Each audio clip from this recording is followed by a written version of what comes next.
Bonjour, dans le cadre de cette nouvelle session de formation, je vais aborder devant vous un sujet qui est également un problème pour la démocratie, mais aussi un problème pour les résultats du Rassemblement national. Ce problème, c'est celui de l'abstention.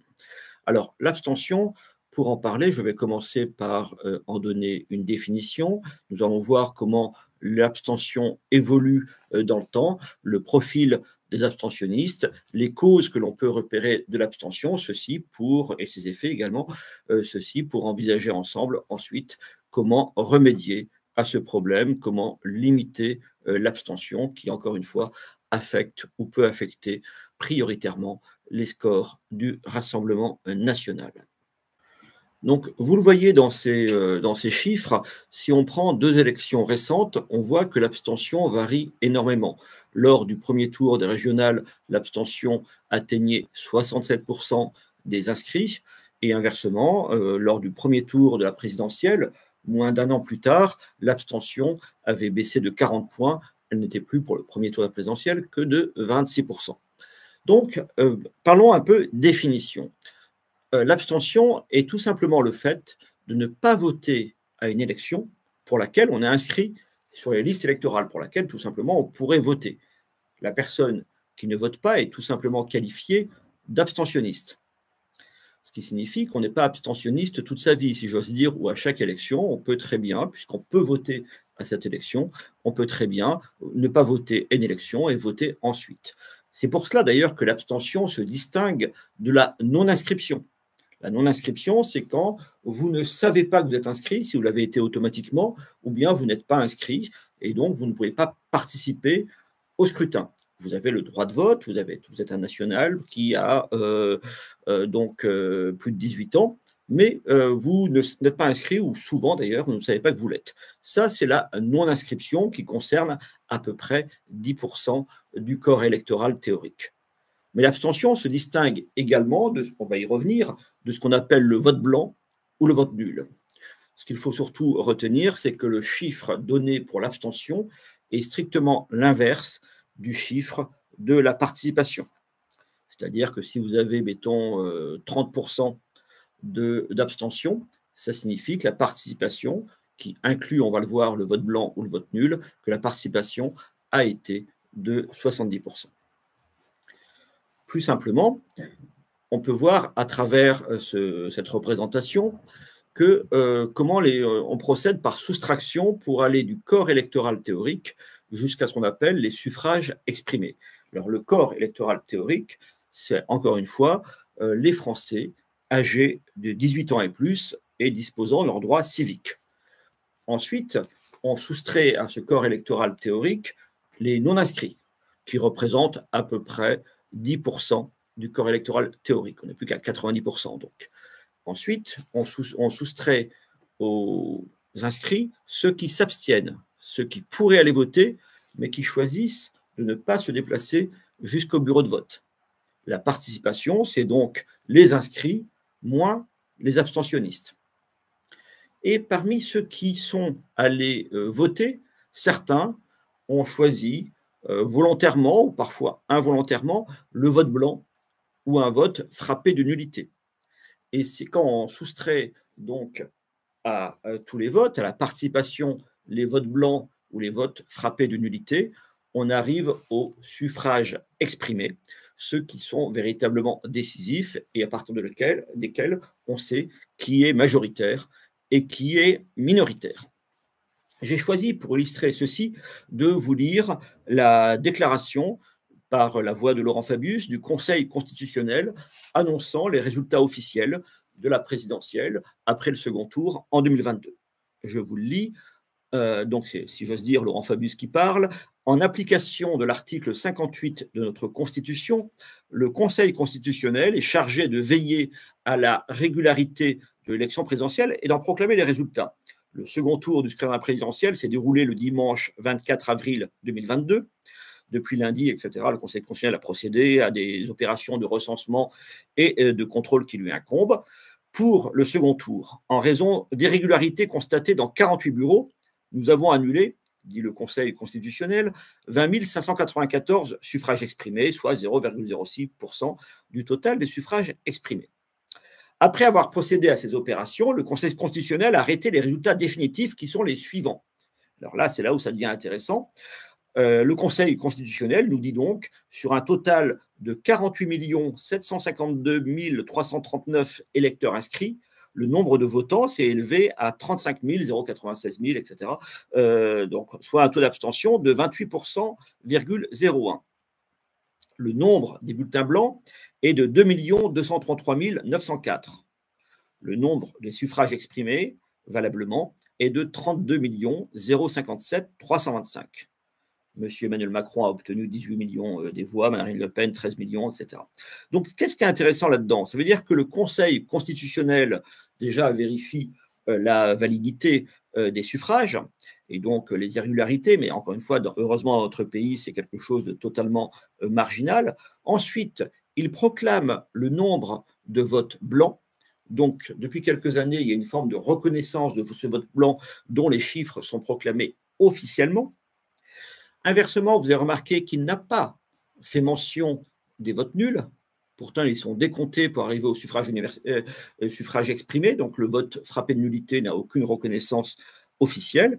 Et c'est enfin, parmi les suffrages exprimés, qu'il détermine qui, d'Emmanuel Macron et de Marine Le Pen, a gagné l'élection. Et constatant donc qu'Emmanuel Macron avait recueilli la majorité absolue des suffrages exprimés, le Conseil constitutionnel, en ce 27 avril 2022, proclame Emmanuel Macron élu président de la République.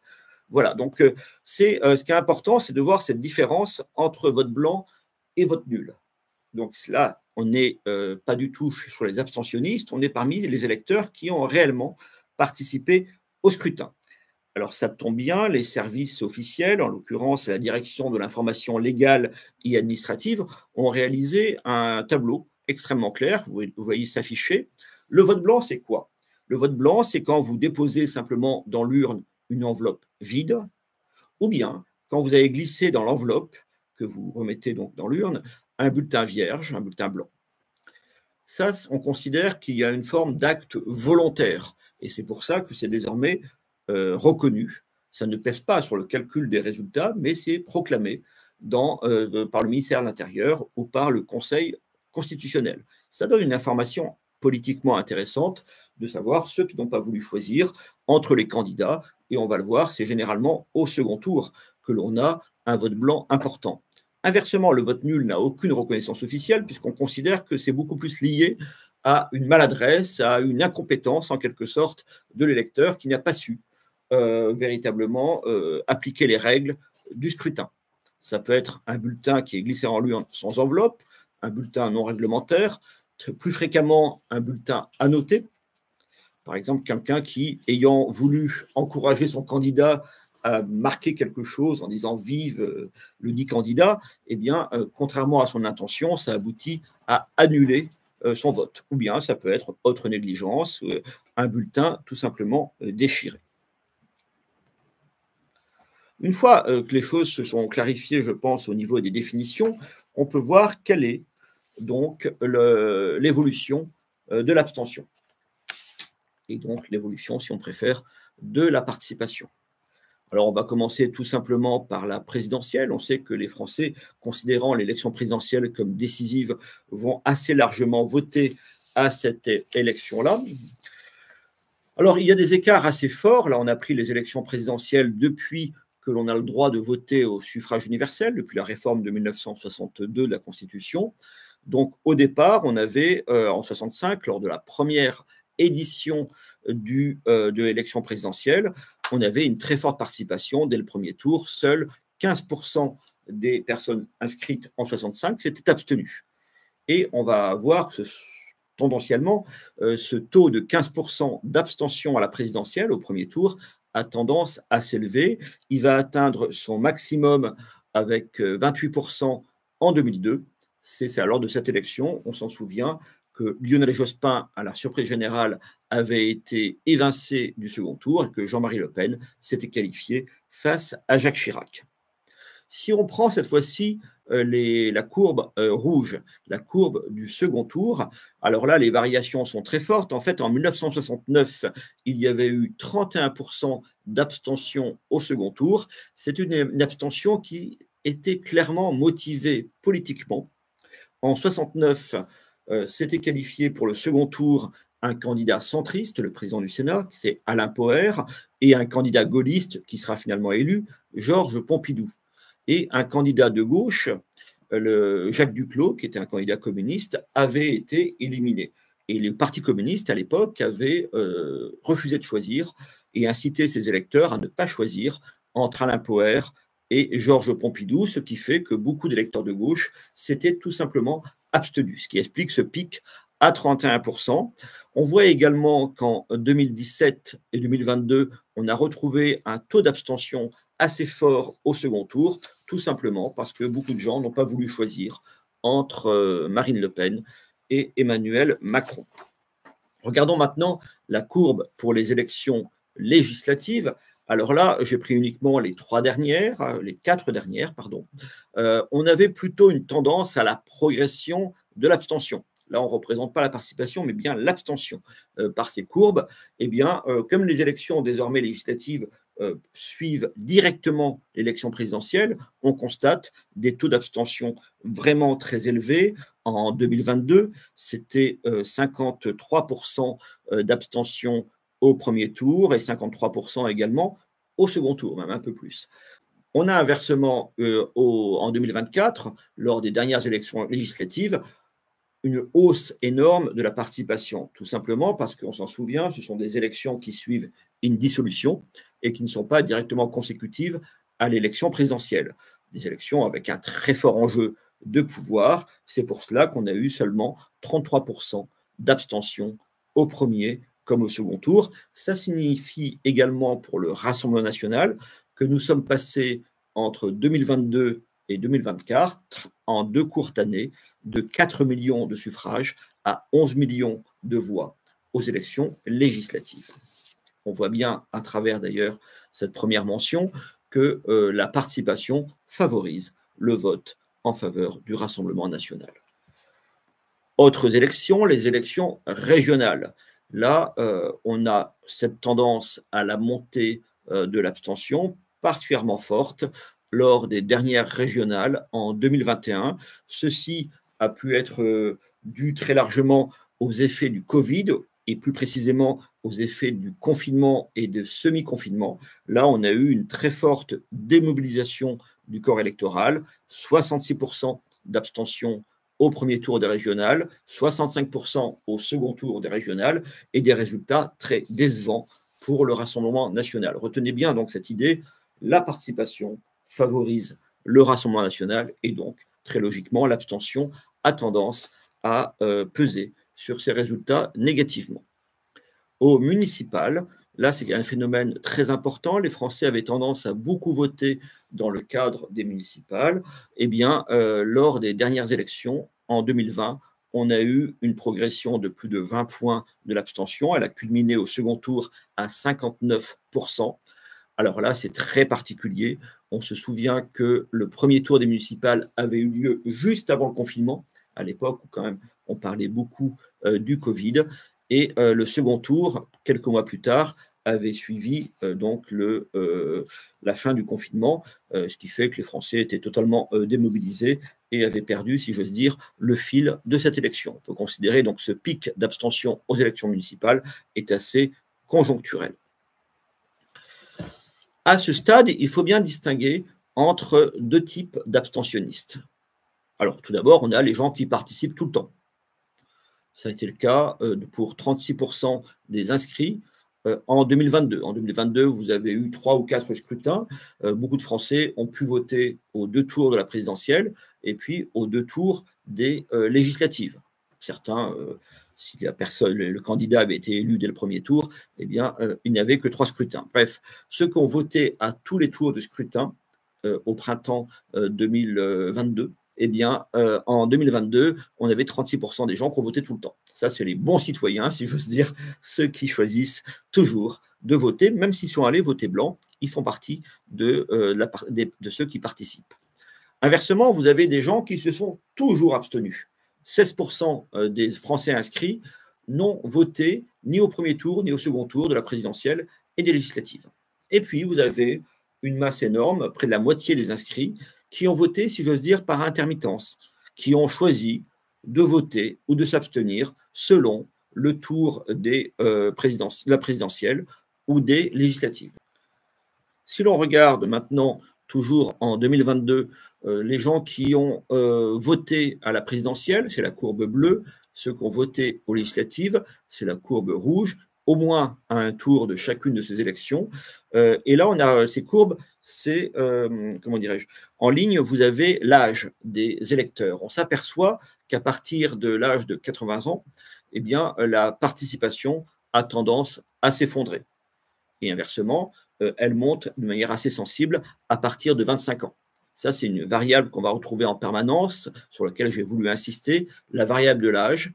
À partir de 25 ans, quand généralement on est entré dans la vie active, voire quand on commence à composer une famille, tout cela, eh bien, la participation a tendance à s'élever et puis ensuite à baisser quand on franchit les limites du 3e ou 4e âge. On va voir un petit peu quels sont les facteurs qui pèsent précisément sur l'abstention au-delà de l'âge. Pour ceci, j'ai pris les données de l'Institut Ipsos relatives au premier tour de la présidentielle en 2022. Alors, voyons ces données uniquement sur ce premier tour de 2022 de la présidentielle. Là, vous avez une colonne, la colonne de gauche, ce sont les votants, et puis la colonne de droite, ce sont les abstentionnistes, tout ça évidemment faisant 100%. Alors pour l'ensemble, on avait donc à peu près 74% de participation. On voit que si l'on fait la différence juste après entre les hommes et les femmes, eh bien la participation aujourd'hui, ça n'a pas toujours été le cas, est pratiquement la même entre les hommes et les femmes, avec un léger avantage d'ailleurs de participation chez les femmes. Pour ce qui concerne l'âge, on retrouve exactement ce que l'on a constaté sur le schéma précédent, c'est-à-dire que c'est bien à partir de entre 25 et 34 ans, on vote encore assez peu, comme c'est une tranche assez large, en fait, entre 25 et 30 ans, c'est là où on a véritablement une envolée de la participation.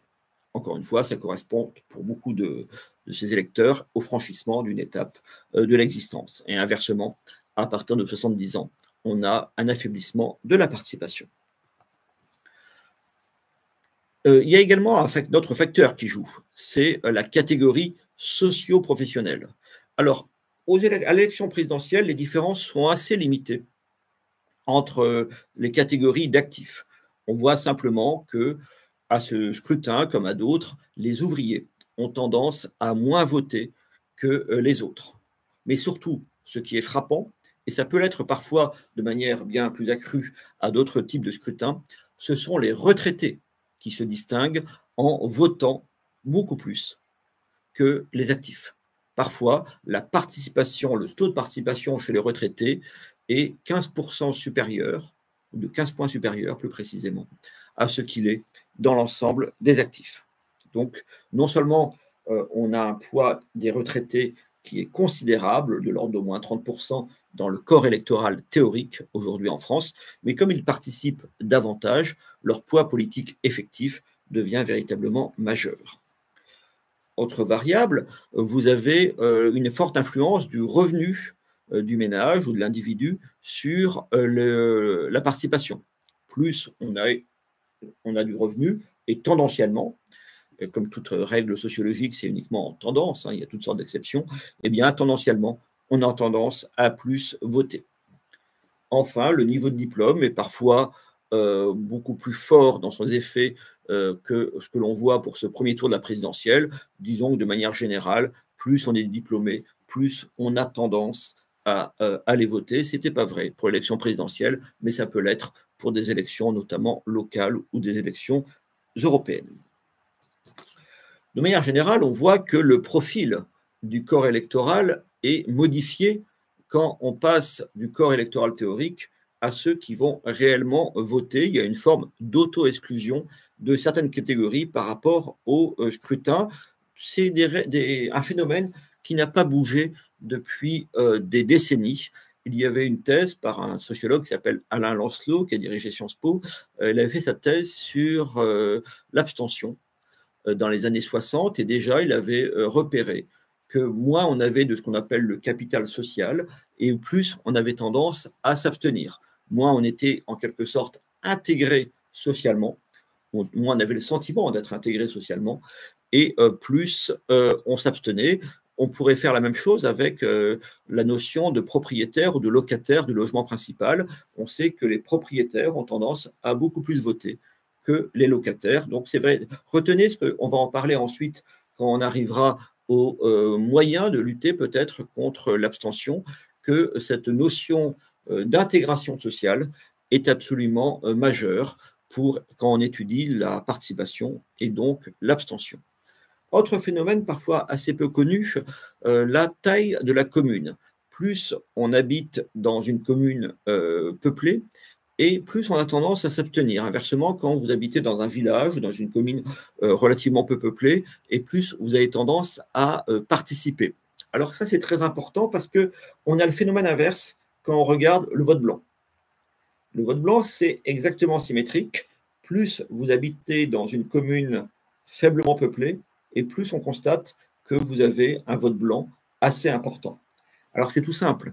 Quand vous habitez dans une petite commune, eh bien, chacun peut savoir si vous avez voté ou pas. En tout cas, le maire de votre commune le saura, puisque vous devez signer, quand vous participez, la liste d'émargement dans le vote, et donc vous signalez en quelque sorte à l'attention de la collectivité locale quand vous ne participez pas au vote. On voit bien qu'il n'y a pas votre signature.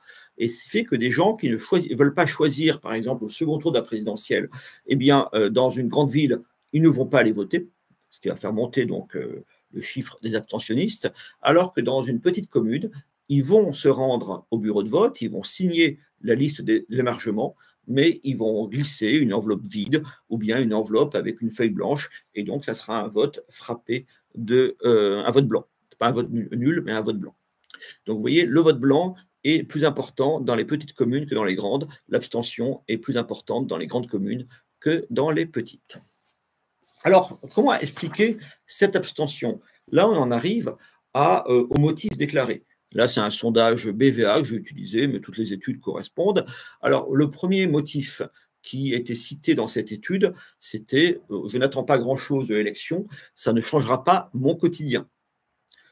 On avait également comme réponse, c'était en mars 2022, on a également comme réponse à l'époque que j'ai l'impression que les jeux sont déjà faits, donc mon vote ne changera rien. D'autres nous déclaraient, j'ai l'impression que mon vote, donc, ne comptera pas. De manière beaucoup moins importante dans les réponses, il y avait également cette idée qu'aucun des candidats ne représente mes idées. Et enfin, certains nous disaient, la politique ne m'intéresse pas. Après, il y avait d'autres items qui étaient proposés aux interviewés, mais leur score était beaucoup moins important. Alors, si on reprend cette hiérarchie des motifs déclarés de l'abstention, c'est bien l'idée que ça ne sert pas à grand-chose, qu'au fond, la voix ne va pas faire la différence. Inversement, l'idée que l'offre électorale ne serait pas suffisante est assez peu citée. Puis enfin, vous avez cette idée que la politique ne vous intéresse pas. Ceux-là, généralement, ce sont des gens qui vont s'abstenir systématiquement à tous les scrutins. C'est des gens qui sont en quelque sorte sortis du système. Quant à l'idée, aucun des candidats ne représente mes idées, c'est une idée qui est très souvent émise par ceux qui choisissent de s'abstenir. C'est une idée qui résiste quand même assez peu à l'analyse, parce qu'on s'aperçoit que l'abstention peut être très forte, par exemple aux élections européennes, où généralement vous avez beaucoup de listes, aux élections législatives, habituellement vous avez beaucoup de candidats, il y a un panorama très large d'options politiques, et ça ne pousse pas les gens à aller voter. Donc, c'est beaucoup plus le caractère décisif de l'élection qui est important. Si on reprenait l'élection présidentielle, on s'apercevrait que le scrutin où l'abstention a été la plus faible, c'est le scrutin de 1974. En 1974, je me permets de le rappeler, vous aviez un choix qui était dramatisé entre donc un candidat de droite, c'était donc Valéry Giscard d'Estaing, et un candidat de gauche qui était François Mitterrand. Mais le François Mitterrand, en 1974, était un candidat qui soutenait donc le programme commun et qui était, comment dirais-je, présenté par le Parti socialiste, mais avec un partenaire communiste qui, à l'époque, était très puissant, qui était même plus puissant que le Parti socialiste. C'est donc un choix qui était dramatisé en 1974 entre une option libérale et une option qui était présentée comme collectiviste, à savoir l'option de gauche. C'est pour ça qu'en 1974, le 5 mai, c'est-à-dire au premier tour, seuls 15% des Français s'étaient abstenus, et au second tour, on était arrivé au chiffre incroyable de seulement 12,67% d'abstention. Ça signifiait, autrement dit, que plus de 87% des personnes inscrites s'étaient déplacées au bureau de vote, soit pour soutenir le programme commun, soit au contraire pour s'y opposer. C'est bien quand le scrutin est dramatisé et que les enjeux pour la société apparaissent très importants que l'on va voter. On a eu la même chose lors des référendums. Je n'ai pas présenté les chiffres là. Il y a des référendums qui portent sur des sujets comme le quinquennat qui intéressent très peu les Français. Les gens ne se déplacent pas.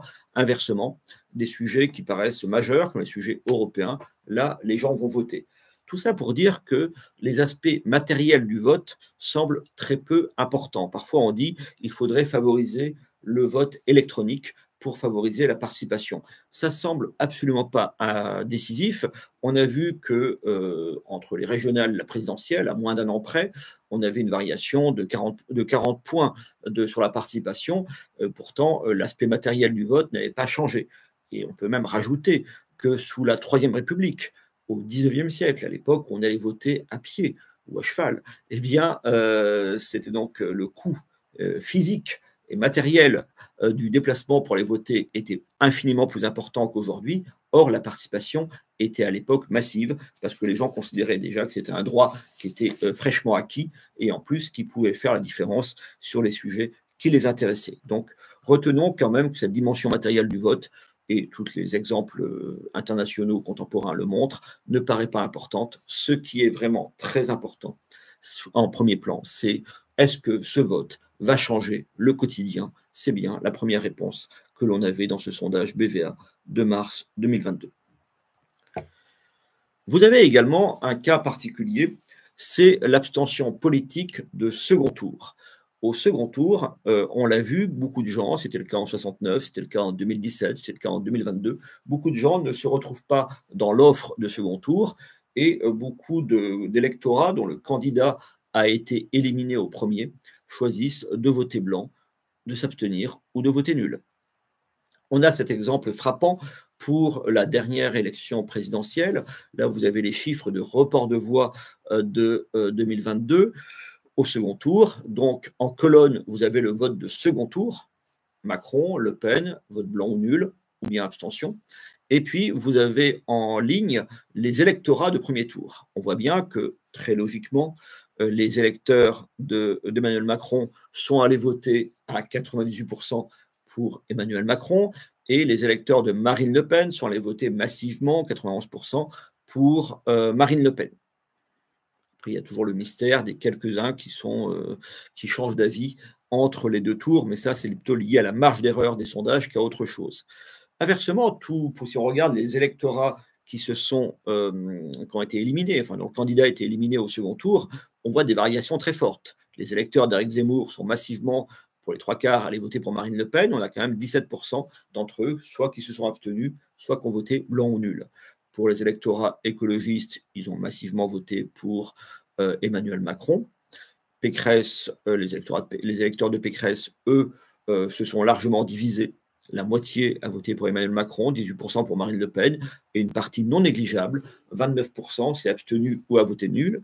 Ce qui est le plus intéressant peut-être, ce sont les électeurs de Jean-Luc Mélenchon.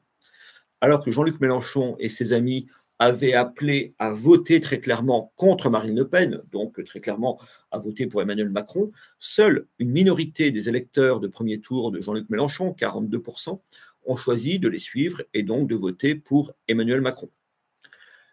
17% de ces électeurs mélenchonistes ont voté pour Marine Le Pen et surtout, 41% ont choisi soit de s'abstenir, 24%, soit de voter blanc ou nul, 17%. Vous voyez bien que cette abstention politique de second tour peut avoir une importance électorale décisive.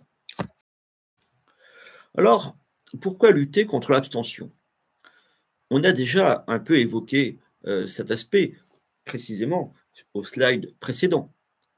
Quand vous avez des représentants, le président de la République, le conseiller régional, le conseiller municipal, le député, qui sont élus dans un scrutin où il y a eu une forte abstention, ça tend à affaiblir un peu leur légitimité démocratique. Ils sont tout à fait légitimes officiellement, mais dans l'esprit public, dans l'opinion publique, vous pouvez avoir un doute qui s'installe et les gens se sentir mal représentés. Encore une fois, je ne remets pas du tout, d'un point de vue républicain, en cause leur légitimité, soyons très précis, mais ça se produit cet effet, malheureusement, dans l'opinion. Vous avez, si vous avez beaucoup d'abstention, vous avez, ça c'est indubitable, une déformation du peuple représenté, puisque l'abstention n'est pas homogène selon les catégories d'âge ou les catégories sociales. Vous pouvez avoir une surreprésentation de certaines catégories, notamment les retraités, une sous-représentation des catégories populaires. Là aussi, ça peut engendrer le sentiment que les représentants ne représentent pas tout à fait le peuple français, même si ça, au fond, ça résulte d'un choix des électeurs eux-mêmes. Plus important et rarement signalé, vous avez également une plus grande vulnérabilité des élus locaux par rapport au communautarisme. On sait, et on l'a vu lors d'élections municipales partielles ces derniers mois, que souvent, notamment en banlieue, vous avez une participation qui est très faible, ce qui fait que les élus municipaux sont finalement choisis par une minorité de la population de leur commune et même une petite minorité. Ça signifie pour ces scrutins très sensibles que ceux qui viendraient voir les candidats en leur disant je vous assure la participation pour des raisons religieuses ou autres de quelques centaines de personnes, cela peuvent peser très lourd ensuite dans l'élection et en résultante dans la politique suivie par les élus locaux qui vont peut-être avoir tendance à prendre des engagements très précis par rapport à ces représentants communautaires. Donc, encore une fois, une faible participation peut largement renforcer l'efficacité du communautarisme au niveau local. Et puis, bien sûr, une forte abstention, puisqu'elle pèse très largement, compte tenu de la sociologie du vote Rassemblement national, elle pèse très largement et très négativement sur les scores du Rassemblement national. Cette abstention, peut avoir au niveau local, au niveau des législatives, au niveau de la présidentielle, peut avoir un effet et constituer un frein à l'alternance que nous souhaitons.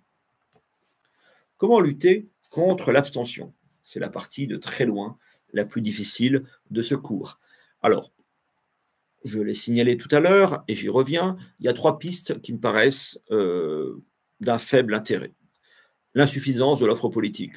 Je crois qu'il y a quand même énormément de candidats qui représentent des options bien différenciées grâce notamment à notre système à 2 tours. Au premier tour, on a un choix quand même assez large. La difficulté matérielle à aller voter, pour les raisons que j'ai indiquées, me paraît une piste véritablement de faible intérêt. Et même l'invocation d'un devoir abstrait, vous savez cette phrase, il faut aller voter parce que des gens sont morts pour qu'on ait le droit d'aller voter. Ça marchait, si j'ose dire, en tout cas ça jouait beaucoup lorsque, sous la Troisième République, il y avait eu un combat républicain important, ou bien dans l'après-guerre, après-Seconde Guerre mondiale, tout cela, ça pouvait effectivement avoir du sens. Je crains qu'aujourd'hui, ce soit d'un faible impact sur notamment les jeunes générations qui ont toujours connu la République et l'exercice de nos libertés démocratiques. Ce qui me paraît peut-être plus important, c'est de comprendre non pas pourquoi on s'abstient, mais pourquoi on va voter. Quand on s'interroge, quand on observe les fonctions du vote, on voit d'abord que c'est l'expression de convictions politiques. Donc il faut qu'on ait un choix assez large. C'est bien sûr la sélection des représentants élus. Alors ça, c'est très important. On l'a vu pour la présidentielle, par exemple, de 1974. Et il est très important que les Français aient l'impression que leur choix va avoir une importance, leur choix collectif, une importance décisive sur l'avenir de leur pays. Je crois que avec l'offre politique représentée par le Rassemblement national, désormais, on a, comment dirais-je, les Français ont la possibilité d'un vote d'alternance qui soit aussi un vote pour une véritable alternative, pour un véritable changement par rapport au cours actuel des choses. Mais aussi, une des fonctions latentes du vote, et sur laquelle je voudrais beaucoup insister, c'est l'expression d'une appartenance collective. Même des auteurs comme Tocqueville, par exemple, ont bien décrit ce phénomène dans quelques textes datant de 1848, mais plus généralement, vous vous rendez compte, quand vous faites des études qualitatives ou tout simplement quand vous discutez avec vos proches, vous vous rendez compte que quand on va voter, on ne va pas simplement essayer de peser sur la décision. Chacun sait bien que sa voix va avoir une importance marginale, puisque nous avons des millions et des millions, des dizaines de millions d'électeurs pour une élection nationale. Mais ça signifie participer à un groupe, montrer une appartenance à une communauté locale ou à une communauté nationale. C'est aussi pour ça qu'on vote particulièrement à l'élection présidentielle. Là, on affirme son appartenance à la France, on affirme le fait qu'on est français, tout simplement. Et c'est aussi pour cela qu'on vote énormément dans les élections municipales, puisque la commune, le village, le bourg, la ville représentent une identité très fortement valorisée. Inversement, aux élections européennes, aux élections régionales, où on a souvent plus de mal à s'identifier à un être européen ou à un être régional, on a une participation nettement plus faible. Donc, toute valorisation d'une appartenance collective a tendance à vous pousser à aller voter. Encore une fois, ce choix strictement individuel est valorisé et donc est plus souvent fait, le fait d'aller voter, lorsque vous avez l'impression ainsi de marquer publiquement votre appartenance à un groupe que vous estimez et par lequel vous souhaitez être reconnu en retour. Le rôle du militant du Rassemblement national est, je crois, de convaincre au cours des campagnes que le vote est honorable et donc valoriser en permanence la République, la démocratie et donc l'acte de vote. Que ce vote est protecteur. Il est protecteur parce que vous participez à une démarche collective et que votre groupe, ce groupe, va ensuite être la meilleure garantie de votre sécurité et de votre avenir. Que ce vote est efficace, c'est-à-dire que la politique peut changer les choses, et enfin que ce vote est décisif, puisque, et désormais ceci est avéré, puisque vous pouvez être majoritaire et provoquer une alternance qui soit une véritable alternative. Ceci est un peu théorique, mais je crois que pour vous tous qui êtes adhérents et souvent militants, vous en connaissez les difficultés, mais aussi les potentiels. Je vous remercie en tout cas de votre attention.